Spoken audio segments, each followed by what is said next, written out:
I will share with you the court document, the Blake Lively court document that is leaving people wondering, what the heck does Isabella Ferrer know? This story next. All right, here it is. U.S. District Court, Southern District of New York. Blake Lively, plaintiff for Wayfair Studios. And here, I'm just gonna read this very short document for you, and we'll get into what it actually means. Plaintiff Blake Lively's amended FRCP initial disclosures. These initial disclosures are based on the information reasonably available to Ms. Lively at this time, are made without waiving any objections as to relevance, materiality, or admissibility of evidence in the action. Ms. Lively reserves the right to revise, correct, supplement, or clarify the disclosures at any time. Here's what caught my eye this week, and trust me, this is about to get messy. Blake Lively just dropped a legal bombshell that has everyone asking one burning question. What the hell does Isabella Ferrer actually know?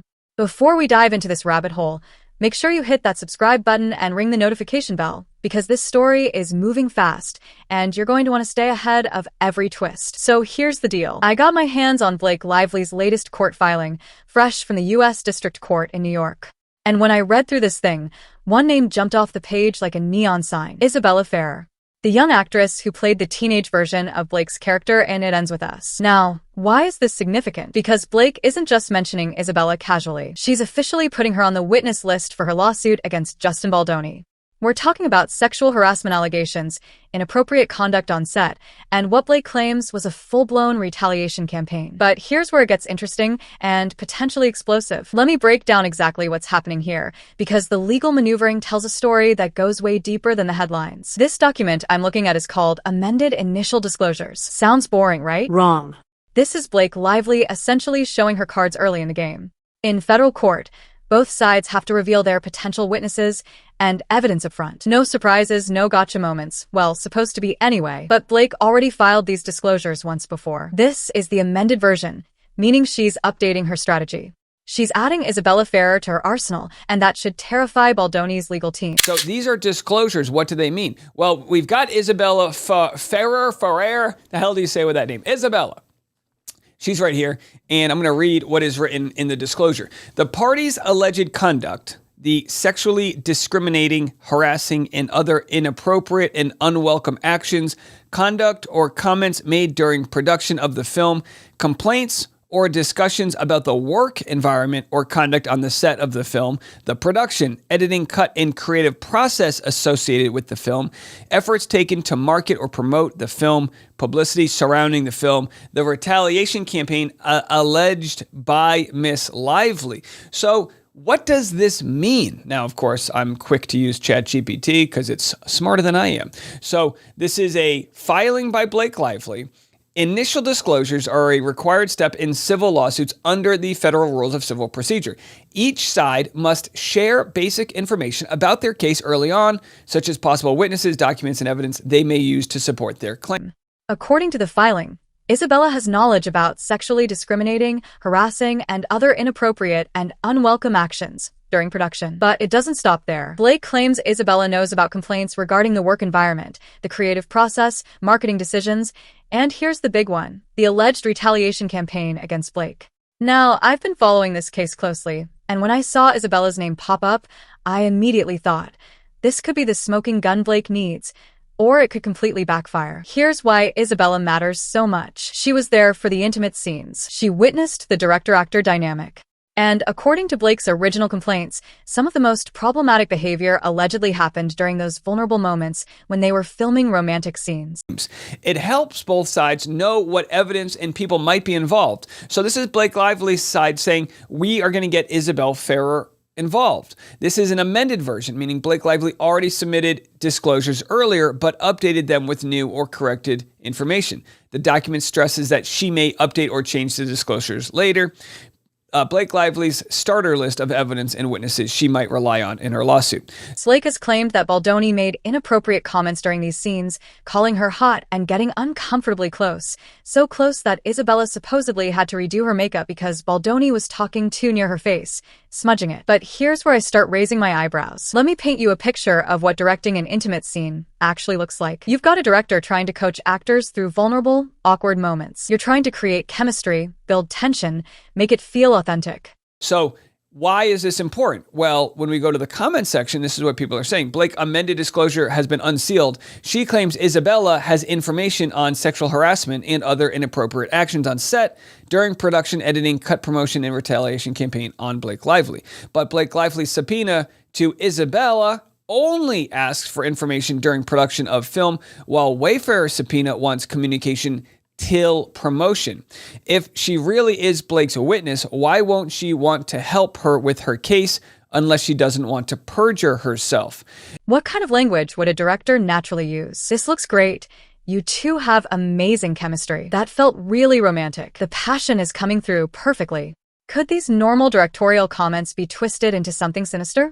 That's exactly what Baldoni's team is probably preparing to argue. Now, let's talk strategy, because both sides are playing chess here, and Isabella just became the most important piece on the board. Blake's move is actually pretty brilliant if it works. By putting Isabella on her witness list, she's essentially saying, this young actress will back up my claims about what really happened on set. Isabella was there for the intimate scenes. She saw the interactions. She can corroborate Blake's version of events. But here's the fascinating part. And this is where it gets legally complex. Blake's subpoena to Isabella only asks for information about what happened during production. Meanwhile, Baldoni's team has issued their own subpoena to Isabella, and theirs wants communications all the way through the promotional period. What does that tell us? Baldoni's lawyers think Isabella might have information that contradicts Blake's narrative. Maybe text messages, emails, or conversations that happened after filming wrapped.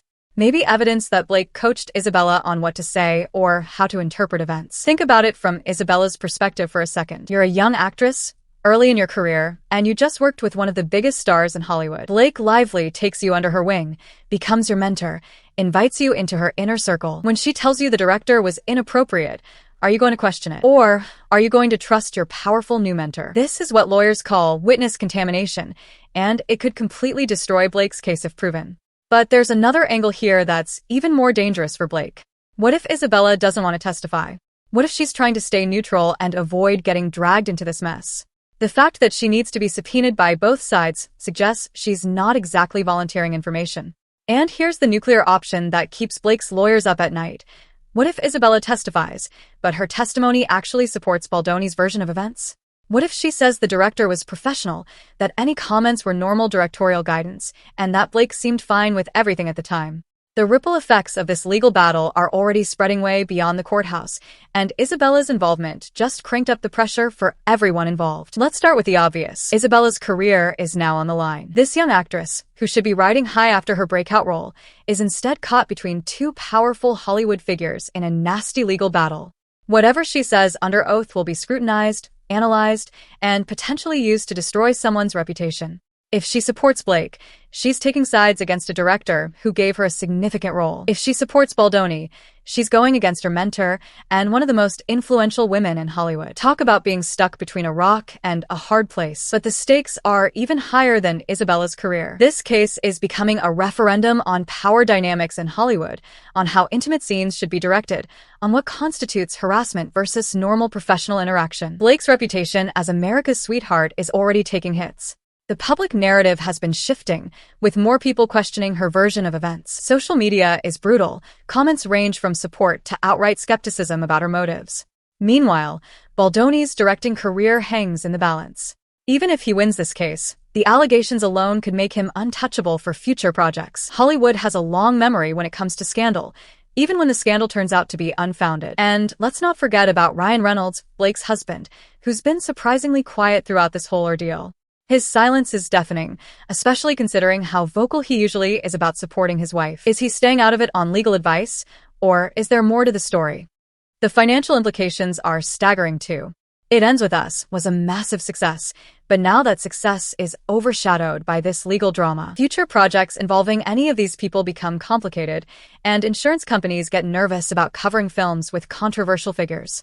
All right, here's my read on what's really happening, and I want to hear your thoughts on this in the comments. I think Blake's team is making a high-risk, high-reward play by involving Isabella. They're betting that a young actress will be seen as credible, sympathetic, and having no reason to lie. The optics work in their favor. Who's going to doubt the word of someone who is allegedly a victim of the same inappropriate behavior? But here's what I think Blake's lawyers might be missing. Isabella isn't just a witness. She's potentially a liability. If Baldoni's team can prove that Blake influenced Isabella's perception of events or coached her on what to say, it doesn't just hurt Blake's case. It opens her up to additional legal problems, including potential perjury or obstruction charges. The timing of this amended disclosure also raises questions. Why add Isabella now? Did Blake's legal team uncover new information that makes Isabella's testimony more valuable? Or are they getting desperate and throwing everything at the wall to see what sticks? I keep coming back to one crucial detail that a lot of people are overlooking: the fake HR complaint that allegedly documented some of these incidents. Where did it come from? Some people are suggesting it originated with a TikTok psychologist who's connected to Blake's team. If that's true, we're talking about fabricated evidence, and that's a criminal matter. Here's my prediction, and drop a comment if you agree or think I'm way off base. Isabella's testimony is going to be the turning point in this case, but not in the way Blake expects. I think when Isabella gets on that witness stand, she's going to reveal information that shows Blake wasn't the innocent victim she's portraying herself to be. The fact that Baldoni's team wants Isabella's communications through the promotional period tells me they have reason to believe those communications will help their case. Maybe they show Blake bad-mouthing Baldoni, or trying to influence Isabella's perception, or planning this legal strategy from the beginning. Could this whole thing backfire spectacularly on Blake? Absolutely. And if it does, we're not just talking about losing a lawsuit. We're talking about potential criminal charges, career destruction, and becoming a cautionary tale about weaponizing the legal system. But here's the million-dollar question that's keeping me up at night, and I want to know what you think. What if Isabella Ferrer knows something that neither Blake nor Baldoni want to come out? What if her testimony reveals information that makes both sides look bad? What if the real story is completely different from what either side is claiming? We're talking about a young actress who was on set for one of the most controversial film productions in recent memory. She witnessed the interactions between the director and star. She was there for the intimate scenes that are at the center of these allegations. And now she's being forced to choose sides in a battle between two powerful Hollywood figures. The next few weeks are going to be crucial. Isabella's deposition could happen any day, and when it does, we're going to get our first real glimpse behind the curtain of what actually happened on that set. Is Blake Lively about to score a major victory with Isabella's testimony? Or is she walking into a trap that could destroy her career and reputation? Is Justin Baldoni the victim of a calculated takedown, or is he a predator who's finally being held accountable? One thing I know for sure, Isabella Ferrer holds the keys to this entire case. Whatever she says under oath is going to determine the outcome of one of the most explosive legal battles Hollywood has seen in years. What do you think Isabella knows? Do you believe Blake's version of events, or do you think there's more to this story? Drop your thoughts in the comments below, hit that like button if this breakdown was helpful, and make sure you're subscribed because this story is far from over. When Isabella Ferrer finally speaks, it's going to change everything. The question is, for whom?